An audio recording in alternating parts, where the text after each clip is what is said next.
Hi hello ಎಲ್ರಿಗೂ ನಮಸ್ಕಾರ. ಮನೆಯನ್ನು ಕಟ್ಟೋದೊಂದು ಪ್ರತಿಯೊಬ್ಬರ ಕನಸಾಗಿರುತ್ತೆ.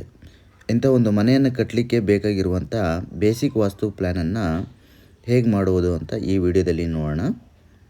ಮೊದಲಿಗೆ ನಾವು ನಾರ್ತ್ ಈಸ್ಟನ್ನು ಈಶಾನ್ಯ ಮೂಲೆ ಅಂತ ಕರಿತೀವಿ, ಸೌತ್ ಈಸ್ಟ್ ಅಗ್ನಿ ಮೂಲೆ, ಸೌತ್ ವೆಸ್ಟ್ ಕುಬೇರ ಮೂಲೆ, ನಾರ್ತ್ ವೆಸ್ಟು ವಾಯುಮೂಲೆ ಅಂತ ಕರಿತೀವಿ. ಇವಾಗ ನಾವು ಯಾವ್ಯಾವ ಮೂಲೆಯಲ್ಲಿ ಏನು ಬರುತ್ತೆ, ಏನನ್ನು ಪ್ಲ್ಯಾನ್ ಮಾಡ್ಬೋದು ಅಂತ ನೋಡೋಣ.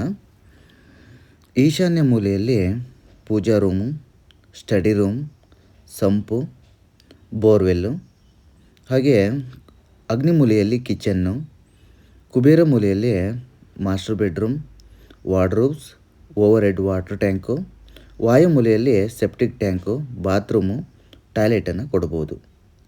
ಇದೇ ರೀತಿಯ ಟಿಪ್ಸ್ಗಳಿಗಾಗಿ ಫಾಲೋ ಮಾಡಿ. Thank you.